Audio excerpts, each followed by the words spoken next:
यामध्ये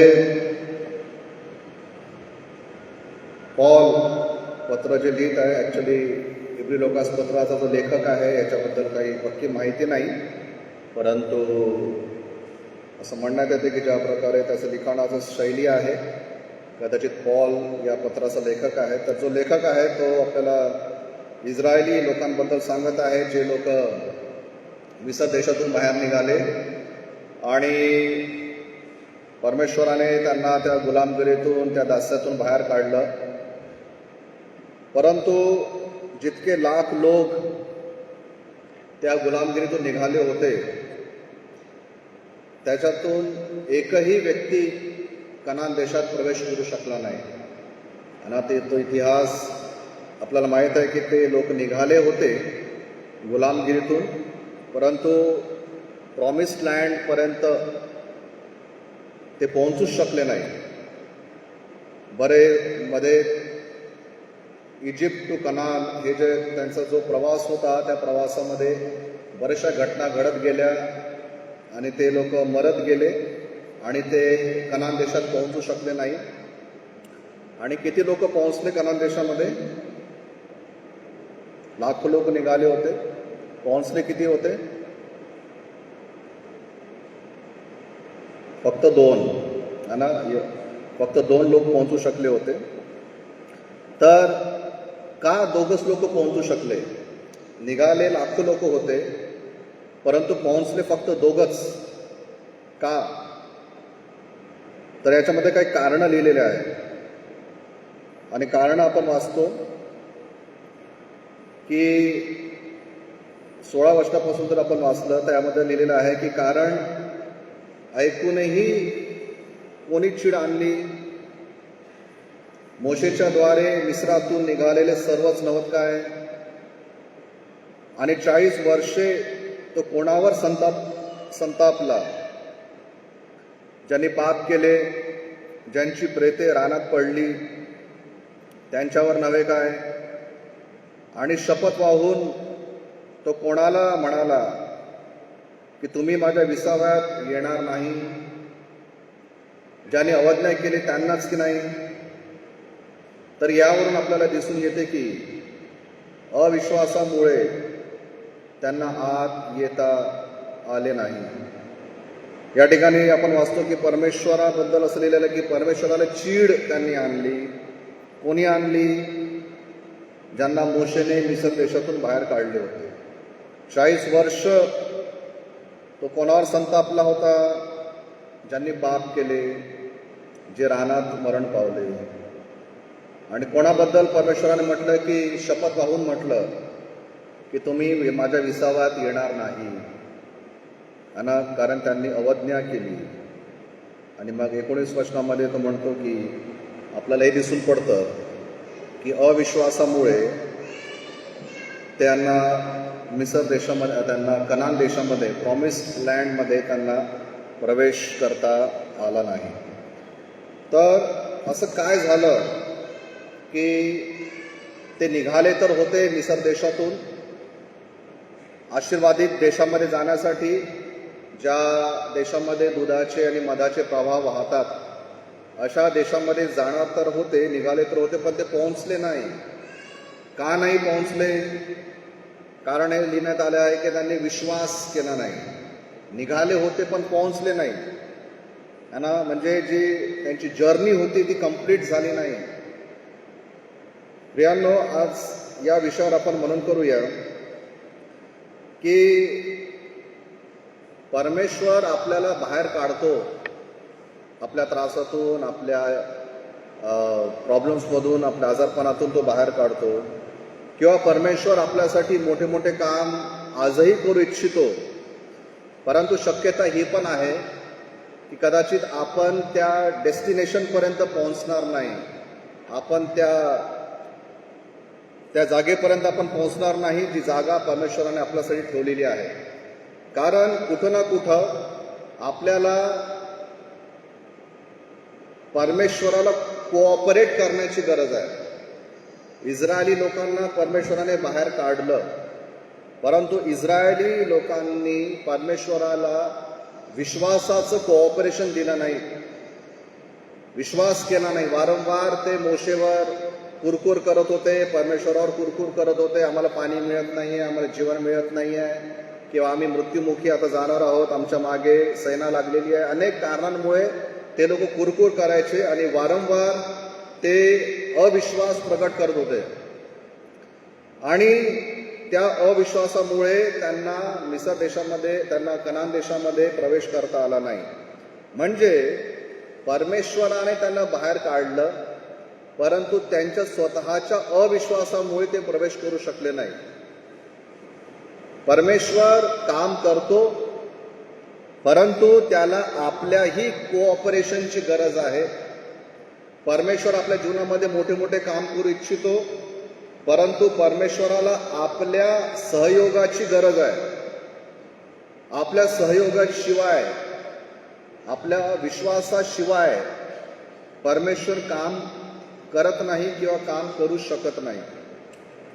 इर्मयाचे पुस्तक 32 अध्याय आणि 27 वचनामध्ये लिहिलेलं आहे की परमेश्वर म्हणतो की मी सर्व प्राण्यांचा परमेश्वर आहे, माझ्यासाठी काही शक्य आहे, अशक्य आहे का?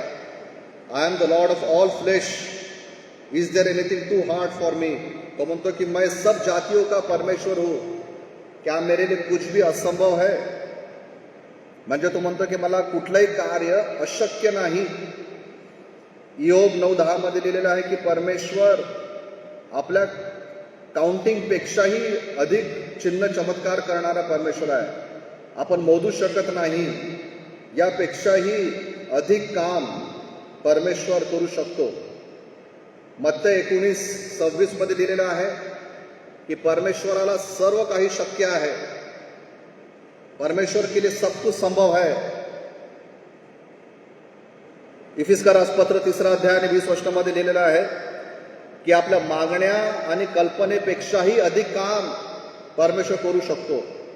आपण मागता मागता थकून जाऊ, मागण्याची कॅपॅसिटी आपली संपेल, कल्पना करण्याची सुद्धा कॅपॅसिटी आपली संपेल, परंतु परमेश्वराची देण्याची कॅपॅसिटी संपणार नाही.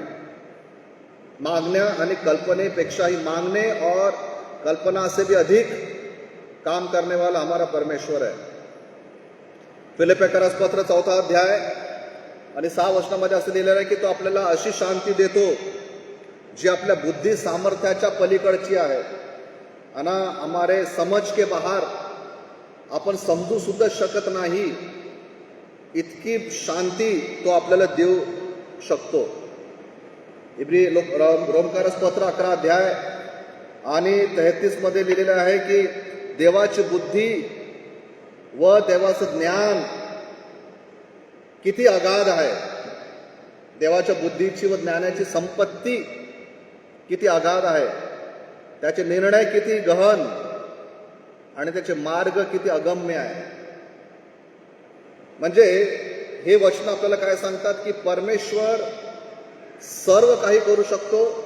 मनुष्याच्या मागण्याच्या आणि कल्पनेच्या पलीकडेही जाऊन आपण विचार सुद्धा करू शकत नाही, अशा प्रकारचे मोठे मोठे काम करण्यास परमेश्वर शक्तिशाली आहे. म्हणून परमेश्वराला ऑल पॉवरफुल म्हणण्यात येतं. ही इज ओमनीपोटेंट, तो सर्व शक्तिशाली आहे. कुठलीच गोष्ट त्याच्या शक्तीच्या बाहेर नाही. ही कॅन डू एनिथिंग, आपण विचार सुद्धा करू शकत नाही. अशा प्रकारचे अद्भुत काम परमेश्वर करण्याची शक्ती ठेवतो. तो सब कुछ कर सकता है. परंतु असं असतानाही इस्रायली लोक कनान देशामध्ये प्रवेश करू शकले नाही. मत्ती शुभवर्तमान 13 अध्याय आणि 58 वचन जर आपण वाचतो, मत्ती शुभवर्तमान 13 अध्याय आणि 58 वचनामध्ये आपण वाचतो की तेथे त्यांच्या अविश्वासामुळे त्याने फारशी अद्भुत कृत्ये केली नाहीत. येशू ख्रिस्त असं लिहिलेलं आहे 54 वचनामध्ये, तो स्वतःच्या गावी आला. येशू ख्रिस्त स्वतःच्या गावी होता, परंतु त्या येशू ख्रिस्ताने स्वतःच्याच गावात फार अद्भुत कृत्ये केली नाहीत. जो येशू ख्रिस्त दुसऱ्या गावांमध्ये मोठे मोठे चिन्ह चमत्कार करत होता, मोठे मोठे कामं तो करून दाखवत होता, परंतु स्वतःच्याच गावामध्ये प्रभू येशू ख्रिस्ताने मोठे कामं केले नाहीत. का? कारण त्यांनी अविश्वास केला.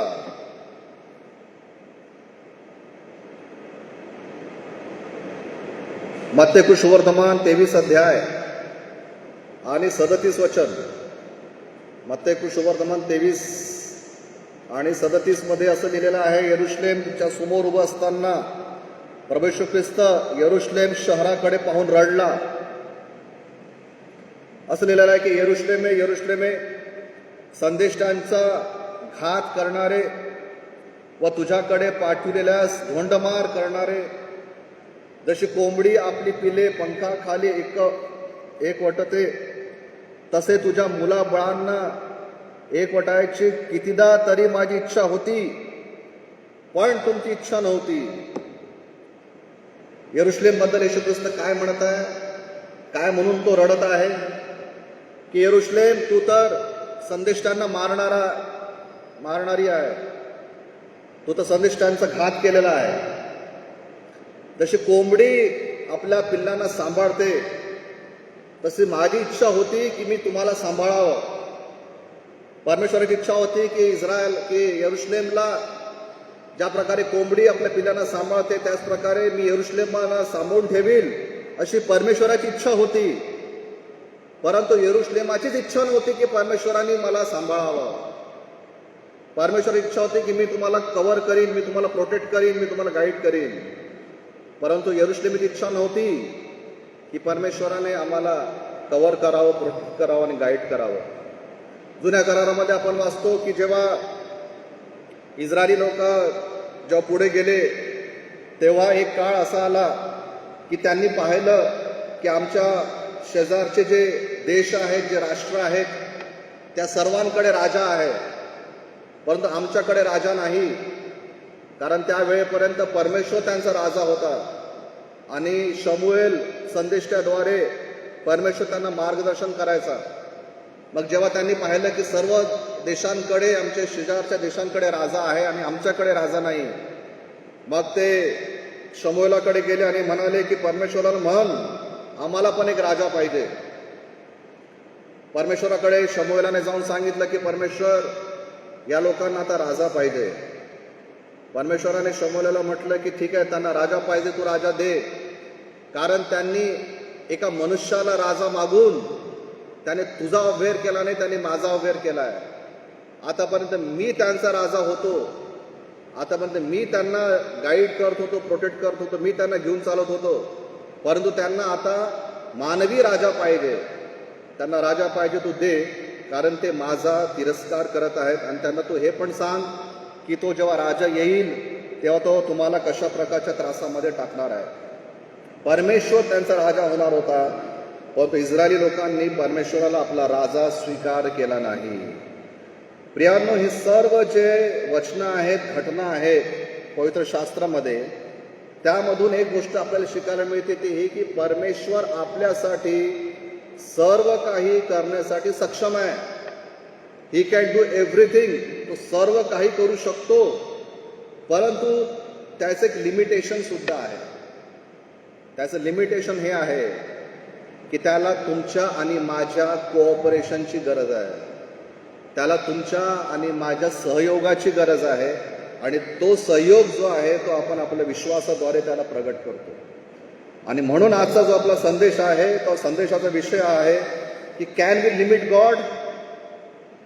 आपण परमेश्वराला सीमित करू शकतो का?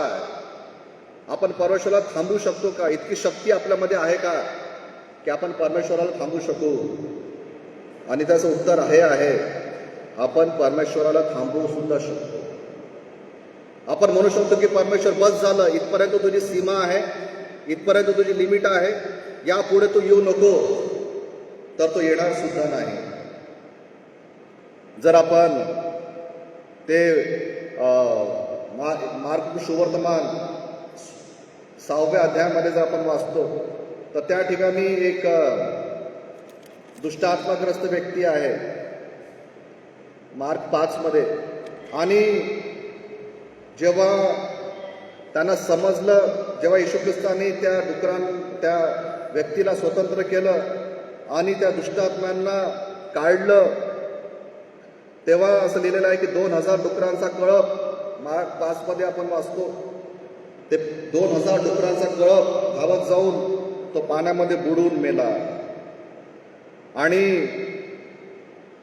जेव्हा त्या डुकरांच्या मालकांना समजलं की येशू ख्रिस्त आला आहे, तर त्या व्यक्तीमधून त्या दुष्टात्मा काढली आणि ते दुष्टात्मा आमच्या डुकरांमध्ये घुसले. 2000 डुक्कर पाण्यामध्ये गुदमरून मेले. तर त्यांचा फार मोठा फायनान्शियल लॉस झाला, कारण डुकरं हे जे जनावर आहे त्यांची किंमत खूप जास्त आहे. आणि जर तुम्हाला तो बिझनेस माहिती आहे, डुकरांचा बिझनेस फार मोठा आहे, त्याची किंमत खूप जास्त आहे. कदाचित त्यांचं लाखो किंवा करोडोचं नुकसान झालं त्या दिवशी जेव्हा त्यांची डुकरे गुदमरून मेली. आणि मग आपण वाचतो 17 वचनामध्ये असं लिहिलेलं आहे की मार्क 5:17 मध्ये लिहिलं आहे की तेव्हा आपण आमच्या प्रांतातून निघून जावे असे ते त्याला विनवू लागले. त्याने येशू ख्रिस्ताला काय विनंती केली की येशू, तू आमच्या प्रांतातून, आमच्या नगरातून तू निघून जा. आणि वचने सांगतं की येशू ख्रिस्त त्या गावामधून तो निघून गेला. येशू ख्रिस्ताने काही वेळापूर्वी एक दुष्टात्माग्रस्त व्यक्ती, ज्याच्यामध्ये 2000 दुष्टात्मे होती, त्या व्यक्तीला येशू ख्रिस्ताने बरं केलं, स्वतंत्र केलं, आराम दिला. त्या व्यक्तीची काही किंमत त्या डुकरांच्या मालकांना नव्हती. त्यांना त्या जीवाची काही किंमत नव्हती की एक व्यक्ती वाचला आहे. त्यांना काळजी किंवा दुःख या गोष्टीचं होतं की आमचं करोडोचं नुकसान झालं आहे. येशू ख्रिस्त आला आणि आमचं करोडोचं नुकसान करून गेला. येशू ख्रिस्त आला आणि आमचे करोडोचे डुकरं मरून पावले, गुदमरून मेले आहेत पाण्यामध्ये. तर तो नुकसान त्यांच्यासाठी इतका जास्त होता की त्या नुकसानामुळे त्याने येशू ख्रिस्ताला म्हटलं की येशू ख्रिस्त, आमच्या प्रांतातून तू निघून जा. आणि येशू ख्रिस्त त्या प्रांतातून निघून गेला. देवाचं वचन आपल्याला सांगतं. म्हणजे काय, कुठं ना कुठं मनुष्य परमेश्वराला अडवत आहे आणि परमेश्वराला अडवल्यामुळे परमेश्वर मोठे मोठे काम त्यांच्यामध्ये करू शकत नाहीये. आपण मत्ते 13 मध्ये वाचलं की तो आपल्याच गावामध्ये आला आणि त्याच्याच गावामध्ये जेव्हा त्याने अद्भुत काम करू लागला तेव्हा त्याच्याच लोकांनी त्याचा विश्वास केला नाही. आणि येशू ख्रिस्ताने त्यांच्या अविश्वासामुळे त्यांच्यामध्ये अद्भुत कृत्ये केली नाही. पॉइंट काय आहे? पॉइंट हा आहे, आपण हे म्हणू शकत नाही की परमेश्वर आपल्या जीवनामध्ये काम करत नाहीये जर आपण त्याला काम करू देत नाहीये. अगर हम उसको काम करने नहीं दे रहे तो हम उसको इल्जाम नहीं लगा सकते कि तू काम क्यों नहीं कर रहा है. परमेश्वर अद्भुत काम करण्यासाठी आजही तयार आहे. प्रत्येक मंडळीमध्ये, आपली मंडळी असो, कोणते पण मंडळी असो, कोणते चर्च असो, कोणते घर असो, प्रत्येक घरामध्ये परमेश्वर आपल्या बुद्धी सामर्थ्याच्या पलीकडे काम करण्यासाठी आजही तयार आहे. पण तो प्रॉब्लेम हा आहे की आपणच त्याला थांबवत आहे. आपण म्हणता की नाही प्रभू, जास्त काम करायची गरज नाही, आम्हाला नाही आवडत, काही गरज नाही. त्या लोकांनी मी म्हटलं कसं, तो ते चित्र कधी आपण जर विचार केला, येशू ख्रिस्ताला म्हणत आहे की तू चालला जा म्हणून, किती भयानक गोष्ट आहे. कोणाला म्हणत आहे? शिष्यांना म्हटलं असतं चला आपण समजू शकलो असतो. स्वतः साक्षात येशू ख्रिस्ताला हे लोक म्हणत आहे तू निघून जा, आणि तो निघून गेला. यरुशलेम शहरासाठी येतं येशू ख्रिस्त रडत होता, अरे मी तुम्हाला सांभाळलं असतं, परंतु तुमचीच इच्छा नाही की मी तुम्हाला सांभाळावं. आणि मग काय झालं? यरुशलेम शहराचा नाश झाला. त्या शहरामध्ये जे मंदिर होतं ते मंदिरही पूर्ण नेस्तनाबूत करण्यात आलं. आणि आज त्या यरुशलेम शहरामध्ये आज अल अक्सा मस्जिद उभी आहे. ती मस्जिद का आली? कारण ते मंदिर तोडण्यात आलं. का ते मंदिर तोडण्यात आलं? कारण यरुशलेम शहराने येशू ख्रिस्ताला स्वीकार केला नाही. यरुशलेम शहरामध्ये येशू ख्रिस्ताला क्रुसावर टांगून मारण्यात आलं. जे यरुशलेम शहर दाविदाचं शहर, ज्यामध्ये येशू ख्रिस्त ज्यामध्ये यहोवा परमेश्वर मोठे मोठे काम करायचा, त्या यरूशलेम शहराने येशूला म्हटलं की थांब, तू तिथंच थांब. त्या यरूशलेम शहराने म्हटलं की यहोवा परमेश्वर बस थांबून जा, जास्त काम करायची गरज नाही. मग त्यांच्या डोळ्यासमोर जे मंदिर होतं, दुसरं मंदिर, पहिलं मंदिर तर नबुकदनेस्सर राजाने तोडून टाकलं होतं. त्यानंतर जे दुसरं मंदिर बनवण्यात आलं इज्रा आणि नेहम्याच्या काळामध्ये, ते दुसरं मंदिर येशूच्या काळामध्ये होतं. परंतु तरीही यरूशलेम शहराने येशूचं महत्त्व समजलं नाही. तरीही यरूशलेम शहर परमेश्वराचं महत्त्व समजू शकला नाही. आणि मग येशूने सांगितल्याप्रमाणे त्या मंदिर पूर्णपणे ध्वस्त करण्यात आलं आणि आज त्या ठिकाणी मस्जिद उभी आहे. सांगण्याचा उद्देश काय, वचन काय सांगत आहे? आज आपण कुठल्या गोष्टीकडे लक्ष लावूया? परमेश्वर सर्व काही करू शकतो, परंतु आपणच त्याला थांबवत आहे. परमेश्वर आपल्या बुद्धी पलीकडे, आपल्या अंडरस्टँडिंगच्या बाहेर, आपल्या शक्तीच्या बाहेर, हम जो सोच भी नहीं सकते वो भी परमेश्वर कर सकता है. लेकिन हमने उसको रोक दिए, प्रभु बस हो गया, इसके आगे नहीं आने का. आणि त्याचं कदाचित एक कारण हे आहे की मनुष्य आपल्या बुद्धीच्या लिमिटमध्येच परमेश्वराला समजू शकतो. आणि कदाचित जितकं मला समजतं तितकंच तू काम कर, त्याच्यापेक्षा माझ्या समजण्याच्या बाहेर जर तू काम करताय तर मनुष्य हे म्हणतो की मला तर ह्याचा काही अनुभव नाही आहे. म्हणजे याचा अर्थ असा की हे काम बरोबर नाही आहे. ना प्रत्येक माणसाची एक विचार करण्याची एक सीमा असते, एक काय म्हणतात चाकोरी असते, एक लिमिटेशन्स असतात, है ना. जेवढं माणसाला समजतं तितकं जर परमेश्वराने केलं तर मनुष्य काय म्हणेल, हो बरोबर आहे, हे परमेश्वर करत आहे, हे बरोबर आहे. परंतु जर परमेश्वर त्या माणसाच्या समजच्या पलीकडे जाऊन काहीतरी करू इच्छितो, परंतु ते समजण्याची बुद्धी या मनुष्यामध्ये नाही आहे, मग तो काय म्हणतो, नाही हे बरोबर नाही आहे, कारण हे माझ्या समजाच्या पलीकडे आहे. मी याचा कधी अनुभव केला नाही, मी याचं कधी अध्ययन केलं नाही, मी कधी ऐकलं नाही, मी कधी हे वाचलं नाही. याचा अर्थ की जो परमेश्वर करू इच्छित आहे ते काही बरोबर नाही आहे. म्हणजे माणसाने काय केलं आहे की जितकी माझी बुद्धी तितकाच परमेश्वर, जितकं मला समजतं, जितका माझा अनुभव, जितकं माझं ज्ञान, जितकं माझा अभ्यास, तितकाच परमेश्वर.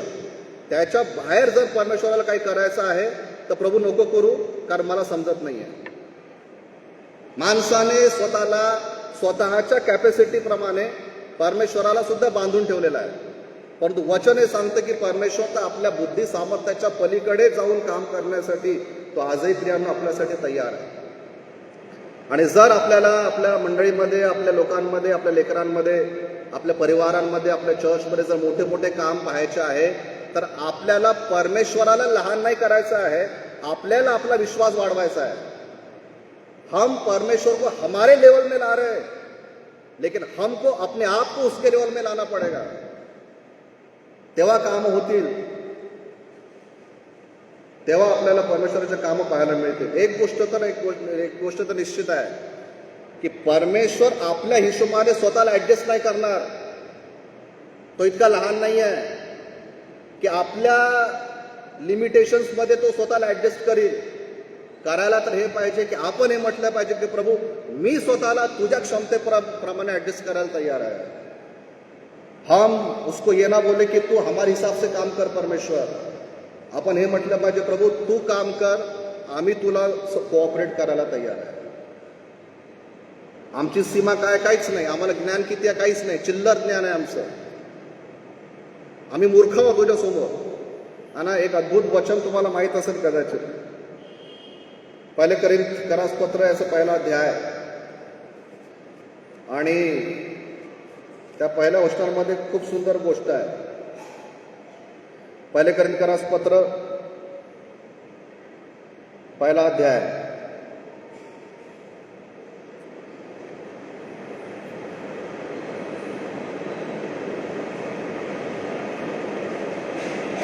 आणि 25 वचन. पहिले कोरिन्थियस पत्र पहिला अध्याय आणि 25 वचन वाचूया.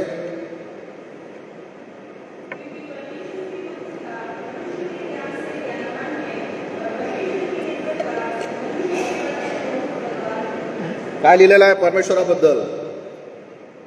असं लिहिलेलं आहे की कारण देवाचा मूर्खपणा, परमेश्वराचा काय मूर्खपणा माणसांच्या ज्ञानाहून श्रेष्ठ आहे.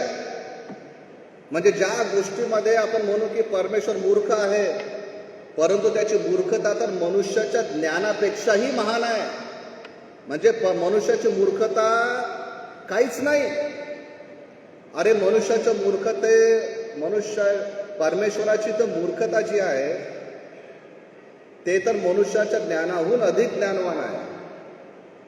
आणि देवाची दुर्बलता माणसाच्या बळाहूनही श्रेष्ठ आहे. तर माणूस कुठं उभा आहे? म्हणजे काय की परमेश्वर जर आपल्या बुद्धीने जर काम करत आहे तर तो इतकं काम करू शकतो की मनुष्य समजणार सुद्धा नाही. परमेश्वर जर आपल्या दुर्बलतेमध्ये जर काम करू शकतो तर ते मनुष्य त्याला समजणार सुद्धा नाही. आणि जर प्रियानो मला आणि तुम्हाला आपल्या चर्चमध्ये, घरामध्ये, परिवारांमध्ये, सोसायटीमध्ये जर परमेश्वराचे मोठे मोठे काम पाहायचे आहे तर त्याला हे नका म्हणू की प्रभू तू आमच्या बुद्धी क्षमतेप्रमाणे काम कर. आपल्याला त्याला हे म्हणावं लागेल, प्रभू तू माझी समज वाढव, काय की मी तुझ्या काम करण्याच्या सिस्टमला मी समजू शकेल. उसको मत बोलो कि हमारे हिसाब से एडजस्ट कर. हमको उसको बोलना पड़ेगा कि हम तेरे अनुसार अपने आप को बदलेंगे. इस्रायली लोक का कनान देशात प्रवेश करू शकला नाही? त्यांच्यासोबत तर परमेश्वर होता. दिवसा त्या ढगामधून प्रभू त्यांना गाईड करत होता. रात्री त्या अग्निस्तंभातून परमेश्वर त्यांना गाईड करत होता. परमेश्वराने त्यांच्या डोळ्यासमोर लाल समुद्र 2 भाग केले. परमेश्वराने त्यांच्यासाठी किती अद्भुत चमत्कार केले. इतकं करूनही त्या लोकांनी विश्वास केला नाही. किती भयानक परिस्थिती आहे. आणि ते लोक प्रवेश करू शकले नाही. वचन सांगतं की परमेश्वर येशू ख्रिस्तानेही अद्भुत काम करू शकला नाही. येशू ख्रिस्त त्यांच्यामध्ये अद्भुत काम करू शकला नाही कारण त्यांनी येशू ख्रिस्ताला काम करू दिलं नाही. प्रियांनो, आपलं काय? मग आपलं काय? जर आपल्याला प्रभूचे मोठे काम पाहायचे आहे तर आपल्याला स्वतःची बुद्धी बाजूला ठेवावी लागेल. स्वतःचे अनुभव, स्वतःचं ज्ञान, स्वतःचं मोठेपणा, आपला स्टँडर्ड, जे काही आपल्या मोठ्या गोष्टी आहे ते बाजूला काढून ठेवावं लागेल. आणि प्रभूला म्हणावं लागेल, प्रभू मी तयार आहे, तू काम कर. I am ready. मी स्वतःला समर्पित करतो. Have your way Lord. आणि एक गीत आहे सुंदर, हॅव दाइन ओन वे लॉर्ड. प्रभू तुझं कार्य तू तुझ्या इच्छेप्रमाणे कर.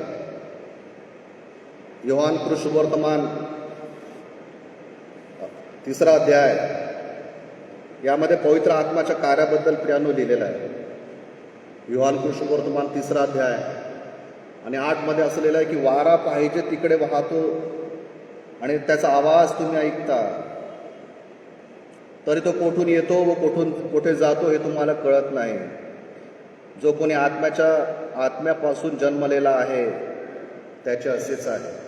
पवित्र आत्म्याबद्दल काय लिहिलेलं आहे इथं? पवित्र आत्म्याला वारा या टायटलने एक्झाम्पल देऊन सांगण्यात आलं आहे की वारा पाहिजे तिकडे वाहतो, हवा जहाँ चाहती है वहाँ जाती है, आणि त्याचा आवाज तुम्ही ऐकता, तरी तो कुठून येतो कुठे जातो हे तुम्हाला कळत नाही. म्हणजे काय?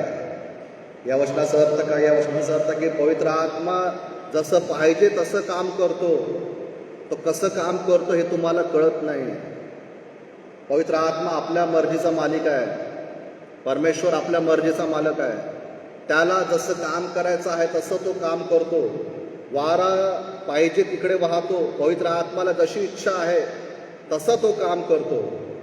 फक्त आपण त्याचा इफेक्ट्स पाहतो, त्याचा आवाज आपण ऐकतो, पण तो कुठून येतो कुठे जातो हे आपल्याला कळत नाही.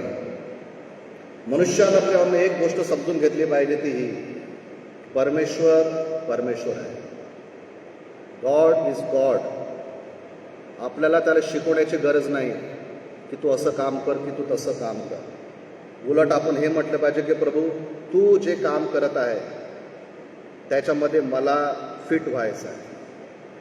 मला पवित्र आत्म्याच्या त्या फ्लोमध्ये फिट व्हायचं आहे.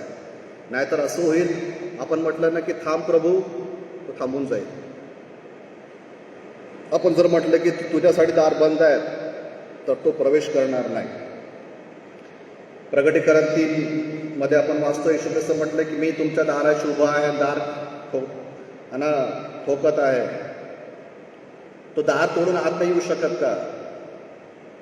है ना? वो कहता है कि मैं तुम्हारे दरवाजे पे खड़ा हूँ और मैं दरवाज़ा खटखटा रहा हूँ. क्या वो दरवाज़ा तोड़ के नहीं आ सकता? तो दार तोडून येऊ शकत नाही का? ते दार बाहेरून बंद नाही आहे, ते दार आतून बंद आहे. आणि जेव्हा ते दार उघडण्यात येईल तेव्हाच येशू ख्रिस्त आत येईल. येशू ख्रिस्त एक जेंटलमन आहे ना. तो दार तोडून आत येत नाही. जोपर्यंत आपण उघडत नाही, जोपर्यंत आपण परमेश्वराला प्रियांनो महत्त्व देत नाही, तोपर्यंत दार उघडत नाही, तोपर्यंत तो आत येणार नाही. तो सर्व काही करू शकतो. आजही आपल्या क्षमतेच्या बाहेर, आपल्या बुद्धी सामर्थ्याच्या बाहेर आपण विचार सुद्धा करू शकत नाही. इतकं मोठे काम प्रभू आजही करू शकतो. फक्त प्रश्न असा आहे की मी आणि तुम्ही त्याला जागा देणार आहोत का? आपण त्याला जागा देऊ का की प्रभू ये आणि काम कर. आम्ही दार उघडत आहे तुझ्यासाठी, आमच्या घराचे, आमच्या मंडळीचे, आमचे विचारांचे दार उघडत आहे. प्रभू मला कळत नाही, मी मूर्ख आहे, मला समजत नाही, माझी बुद्धी फार सीमित आहे, पण तू असीमित आहे प्रभू. तू ये, तू काम कर. मी फक्त तुझ्यासाठी अवेलेबल आहे, मी फक्त तुझ्यासाठी तयार आहे. मी तुला थांबवणार नाही, मी तुला अडवणार नाही. तू ये, तू काम कर, मी तुझ्यासाठी तयार आहे. जर अशी तयारी जर आपण दाखवली आपल्या मंडळीमध्ये तर प्रियांनो मोठे मोठे काम परमेश्वर आजही करू शकतो. आणि फिलॉसॉफीमध्ये एक असं म्हणण्यात येतात, 3 प्रकारचे लोक असतात, 3 प्रकारचे विचार करणारे लोक असतात. पहिले असतात ट्रेडिशनल लोक, परंपरावादी. ट्रेडिशनल लोक कोण असतात? जे भूतकाळात जगतात. आधी असं झालं होतं, आधी असं झालं होतं, ते नेहमी मागे पाहतात. ट्रेडिशनल लोक, they always look at the past. दुसरे असतात एक्झिस्टेन्शियलिस्ट. ते फक्त आजसाठी जगतात. आज खाएंगे, आज पिएंगे, कल का क्या पता, आज नहीं खाऊंगा तो कब खाऊंगा, आज नहीं पहनूंगा तो कब पहनूंगा, आज नाही करणार तर कधी करणार. आजसाठी जगणारे लोक एक्झिस्टेन्शियलिस्ट त्यांना म्हणतात. आणि तिसऱ्या प्रकारचे लोक आहेत ज्यांना युटोपियनिस्ट म्हणतात, जे भविष्याकडे पाहून जगतात. नाही, आता आपलं उद्याचा पण आपण विचार केला पाहिजे. स्वर्गात आपण जाणार आहोत, उद्याचं काय होईल, उद्याची तयारी ठेवा. भविष्याकडे पाहून जगणारे लोक. 3 प्रकारचे लोक. एक आहे ट्रेडिशनल, जे नेहमी भूतकाळाकडे पाहतात. दुसरे असतात एक्झिस्टेन्शियलिस्ट, जे फक्त आजचंच पाहतात. आज खाओ, आज पिओ, कल का कल देखेंगे. तिसरे असतात युटोपियनिस्ट, ज्यांचं लक्ष सदैव भविष्याकडे असतं, उद्याचं काय. परंतु ख्रिस्ती लोकांचं काय? ख्रिस्त आपल्याला काय शिकवतो? ख्रिस्त आपल्याला असं शिकवतो, मागे पाहून शिका, त्याला आज अप्लाय करा आणि भविष्याची तयारी ठेवा. हे ख्रिस्ती जीवन आहे. आपण मागे काय झालं त्याच्याकडून शिकतो, त्याला आज प्रेझेंटमध्ये अप्लाय करतो आणि भविष्याची आपण तयारी ठेवतो. पवित्र शास्त्रामध्ये पण लिहिलं ना की तुम्ही इस्रायल लोकांकडून शिका. पहिले करिंथ 10 अध्यायामध्ये आपण वाचतो की त्यांनी जसं केलं तसं तुम्ही करू नका. पहिले करिंथ 10 मध्ये. म्हणजे मागे पाहून शिका, त्याला तुम्ही वर्तमानमध्ये अप्लाय करा. आणि मग काय की तुमचं लक्ष सदैव स्वर्गाकडे असू दे. कलस्सेकर पत्रामध्ये लिहिलं आहे की तुमचं लक्ष परमेश्वराच्या गोष्टींकडे असू द्या. ख्रिस्ती लोक किंवा ख्रिस्ती विश्वास असा नाही की आपण फक्त मागे पाहावं. 100 वर्षापूर्वी उमरी चर्चमध्ये काय झालं बस तेच पाहत बसावं, तसं नाही. हे नाही म्हणत की आजच पाहावं, आज काय चालू आहे किंवा उद्या काय होणार आहे. आपल्याला परमेश्वर हे शिकवतं, तुम्ही मागे जे काय झालं त्याच्यातून शिका, तुम्ही त्याला प्रेझेंटमध्ये अप्लाय करा आणि पुढं पण तुम्ही चालत जा. आणि म्हणून प्रियांनो, एक तयारी आपण अशी ठेवली पाहिजे की मी फक्त मागे पाहत नाही राहणार, पण तुम्ही पुढे सुद्धा पाहणार आहे. आणि बऱ्याच वर्षापूर्वी एक पिक्चर मी पाहिलं होतं, एक फोटो मी पाहिला होता. त्याच्यामध्ये असं की एक व्यक्ती एक नावेमध्ये बसून आहे आणि त्याची इच्छा आहे की तो या तीरावरून दुसऱ्या तीरावर जाईल. आणि तो खूप प्रयत्न करतो नावेमध्ये बसून, तो खूप प्रयत्न करे समोर जाण्याचा, परंतु ती नाव पुढे सरकतच नाही आहे. का सरकत नाही आहे? कारण ती नाव अजूनही मागे त्या तीरावर एखाद्या खुटीला बांधलेली आहे. बऱ्याचदा आपलं स्पिरिच्युअल लाईफ तसंच आहे. आपण खूप प्रयत्न करताय, मला काहीतरी करायचं आहे, पुढे जायचं आहे, पुढे जायचं आहे, पुढे जायचं आहे, पण अजूनही आपण स्वतःला मागे कुठंतरी बांधून ठेवलेलं आहे. आणि म्हणून बरेचदा आपले भूतकाळ आपल्याला पुढे जाऊ देत नाही, बरेचदा आपलं पास्ट आपल्याला पुढे जाऊ देत नाही. आपण स्वतःला बांधून टाकलेलं आहे त्या ट्रेडिशन्समध्ये. है ना? मार्क कृष्णवर्तमान किंवा आपण मत्ते 12 मध्ये जाऊ. मत्ते कृष्णवर्तमानाचा 12वा अध्याय आणि 9 ते 13 मध्ये आपण एका व्यक्तीबद्दल वाचतो ज्याचा हात वाळलेला आहे. असं लिहिलेलं आहे की नंतर तो तेथून निघून त्यांच्या सभास्थानात गेला आणि पाहते ते वाळलेल्या हाताचा एक माणूस होता. तेव्हा त्यांनी त्याला दोष लावावा म्हणून त्याला विचारले, शब्बात दिवशी रोग बरे करणे योग्य आहे काय? तो त्यांना म्हणाला, तुम्हामध्ये असा कोण मनुष्य आहे की त्याच्या एकच मेंढरू असून ते सब्बात दिवशी खाचीत पडले तर तो त्याला उचलून बाहेर काढणार नाही? तर मेंढरांपेक्षा माणसाचे मोल किती मोठे आहे, यास तो सब्बात दिवशी सत्कृत्य करणे योग्य आहे. मग त्याने त्या माणसाला म्हटले, तुझा हात लांब कर. तेव्हा त्याने तो लांब केला आणि तो बरा होऊन दुसऱ्या हातासारखा झाला. काय होतं या घटनेमध्ये? येशू ख्रिस्त सब्बात दिवशी त्या सभास्थानामध्ये आहे आणि मोशेच्या नियमशास्त्राप्रमाणे सब्बात दिवशी कुठलंही काम करायचे नाही. आपल्याला ते माहीत आहे, तर नियम कुठलंही काम करायचं नाही. परंतु त्या दिवशी जेव्हा येशू ख्रिस्त त्या सभास्थानामध्ये होता तेव्हा लोकांनी त्याला दोष लावावा म्हणून काय विचारलं की या दिवशी रोग बरे करणे योग्य आहे का? त्या ठिकाणी येशू ख्रिस्तांनी एक परंपरा तोडली. त्या दिवशी येशू ख्रिस्तांनी एक काम तोडलं त्या ठिकाणी, आणि तो हे म्हणाला की जर तुमचं एखादं वासरू आहे, एखादं मेंढरू आहे आणि जर ते गड्ड्यामध्ये पडलं, खाचीत पडलं, तर त्याला तुम्ही बाहेर काढणार नाही काय? मग तो म्हणतो की मेंढरांपेक्षा माणसाचे मोल किती मोठे आहे. आणि मग त्याने त्या वाढलेल्या हाताच्या व्यक्तीला त्याने बरं केलं. त्या दिवशी येशू ख्रिस्ताने मोशेचं नियमशास्त्र तोडलं. Jesus broke the tradition. Yeshu ख्रिस्ताने ती परंपरा तोडली, कारण त्याला माणसाच्या जीवापेक्षा ट्रेडिशन मोठी नाही वाटली. येशू ख्रिस्ताला मनुष्याचं जीवन जास्त महत्वाचं आहे. परमेश्वराला मनुष्याचं जीवन अधिक महत्वपूर्ण आहे.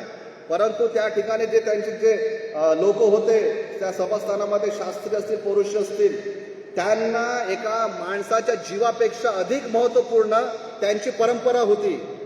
आणि ट्रेडिशन्स इज हमेशा घातक, इज ऑलवेज फेटल.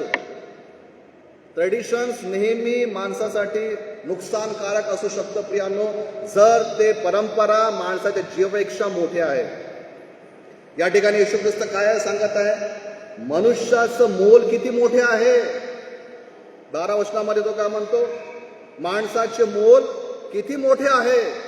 तुम्ही म्हणत आहे की त्याला बरं नका करू, परंतु त्या सब्बात दिवसाच्या त्या परंपरेपेक्षा मोठं आहे त्या व्यक्तीचं जीवन. Jesus Christ gave more importance to life than to the traditions. मंडळांमध्ये हाच एक खूप मोठा प्रॉब्लेम आहे. 100 वर्षापूर्वीची परंपरा तशीच चालली पाहिजे. मर जाएंगे लेकिन परंपरा तुटने नहीं देंगे. काय होईल याचा परिणाम? लोकांचा जीव जाईल प्रियांनो. चर्चेस बंद पडतील, कारण वचन हे सांगतं की मनुष्याचे मोल हे परंपरेपेक्षा जास्त महत्वपूर्ण आहे. आणि एका ठिकाणी येशू ख्रिस्ताने एका स्त्रीला बरं केलं, जी 18 वर्षापासून कुबडी होती आणि जी त्या मंदिरामध्ये सभास्थानामध्ये आली.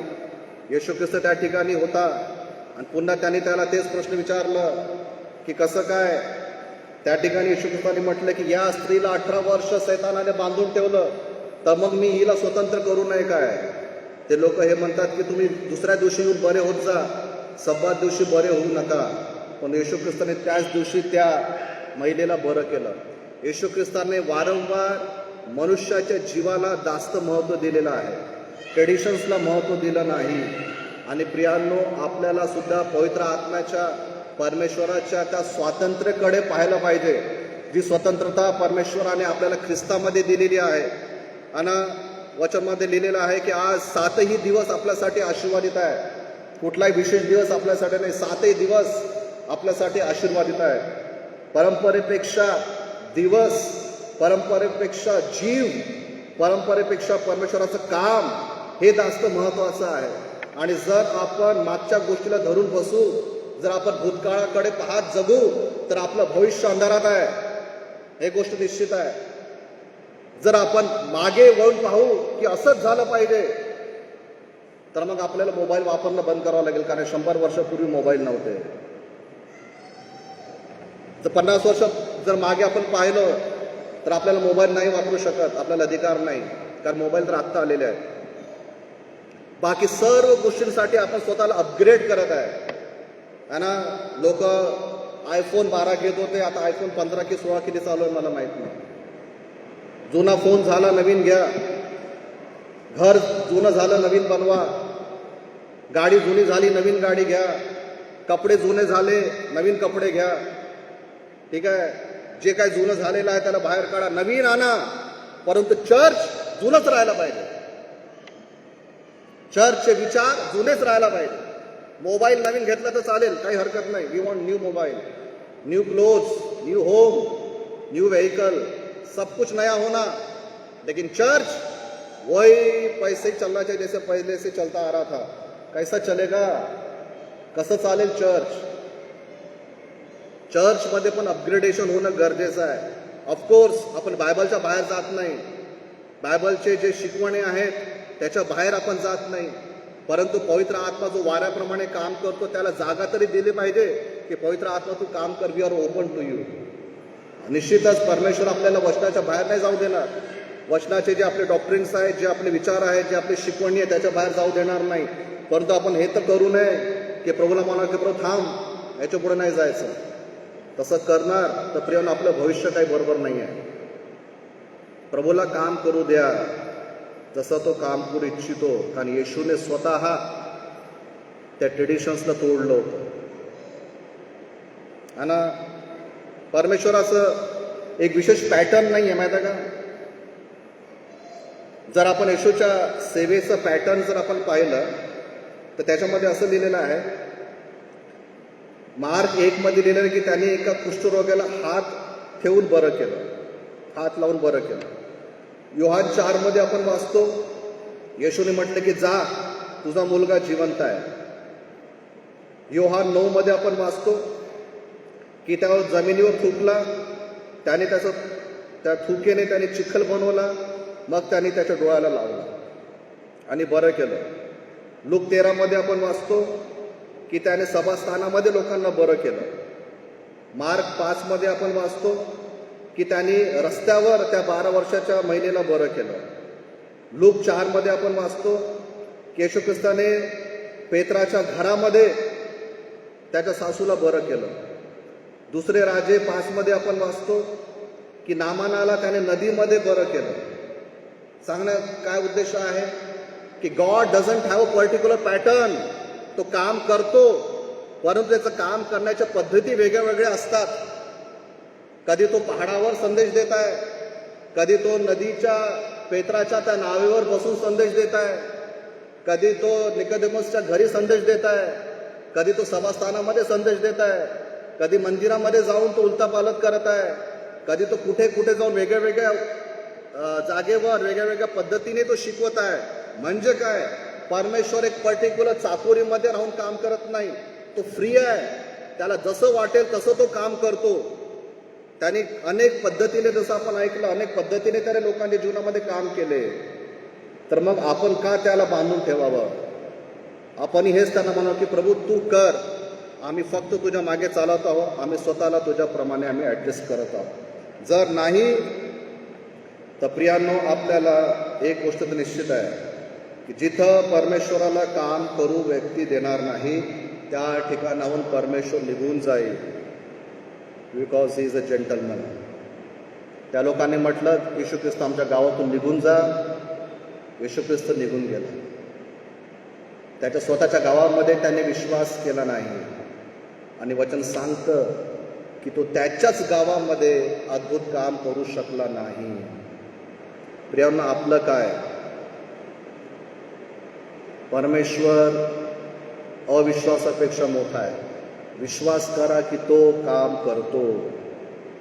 त्याला ट्रेडिशन्समध्ये बांधून ठेवू नका, कारण ट्रेडिशन्स नेहमी आपल्याला भूतकाळामध्येच ठेवतात. आपण असं करावं की मागून शिकावं, आज त्याला अप्लाय करावं आणि पुढेही आपलं लक्ष असावं, कारण परमेश्वर आहे. बरेचदा आपण पाहतो की काही पर्टिक्युलर मंडळांमध्ये भरपूर काम होत आहे. का होत आहे? आपण म्हणतो की आमच्याकडे काम होत नाही, तिथं काम होत नाही. का होत नाही? त्याचं सिंपल आहे काय? परमेश्वर पक्षपात करत नाही. वचन सांगतं की परमेश्वर पार्शल नाही आहे. He is no respecter of persons. आणि God doesn't want our ability, he wants our availability. नेहमी हे मोठे मोठे वाक्य आपण ऐकतो. परमेश्वराला आजही त्या लोकांची गरज आहे जे त्याच्यासमोर ओपन आहेत, जे त्याच्यासमोर तयार आहेत. आणि जर तुम्ही आणि मी तयार आहे तर परमेश्वर आजही मोठे मोठे काम करण्यासाठी तयार आहोत. तो तयार आहे. प्रश्न आहे, आपण तयार आहोत का? आणि जॉन वेस्लीने म्हटलं होतं की मला फक्त 100 तरुण द्या जे पापाला घाबरतात, जे परमेश्वरावर प्रेम करतात, and I will change the world. John वेस्लीचं ते स्टेटमेंट खूप जबरदस्त आहे. Give me 100 men who fear sin and who love God and I will change the world. आणि तो म्हणतो की मला अशी लोक द्या जे परमेश्वरावर प्रेम करतात. प्रियांनो, आपण प्रार्थना करूया आणि आपण आपल्या जागेवर उभं राहू आणि आपण विचार करूया. हा संदेश विचार करायचा संदेश आहे की जर आपल्याला खरंच आपल्या चर्चबद्दल कळकळ आहे की आपल्या मंडळीमध्ये, आपल्या घरांमध्ये प्रभू मोठे मोठे काम कर, तर हा प्रॉब्लेम परमेश्वराचा नाही आहे.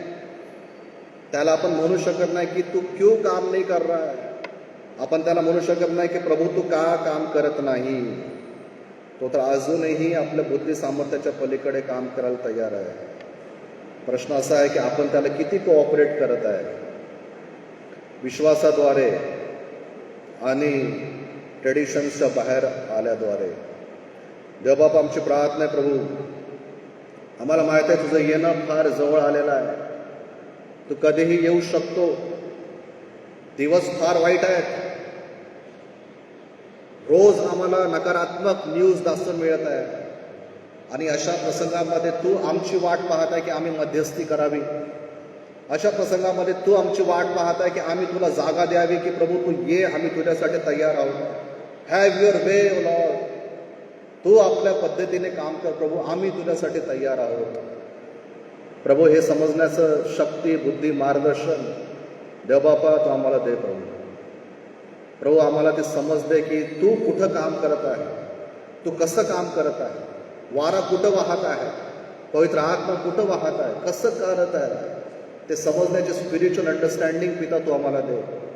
आणि आमचा विश्वास आहे की जेव्हा पिता आम्ही स्वतःला तुझ्यासाठी तुझ्यासोबत अलाईन करतो, आम्ही त्या स्वतःला तुझ्या इच्छेप्रमाणे समर्पित करतो प्रभू, तू अद्भुत काम करतोस. सर्व मान महिमाने गौरव आम्ही तुला देत. प्रार्थना तारणारा प्रभू येशू ख्रिस्त त्याच्या पवित्र आणि सामर्थ्य नावाने आम्ही मागतो म्हणतो आहे. आमेन. हे आमच्या स्वर्गातील बाबा, तुझे नाव पवित्र मानले जावं, तुझे राज्य येऊ, जसे स्वर्गात तसे पृथ्वीवरही.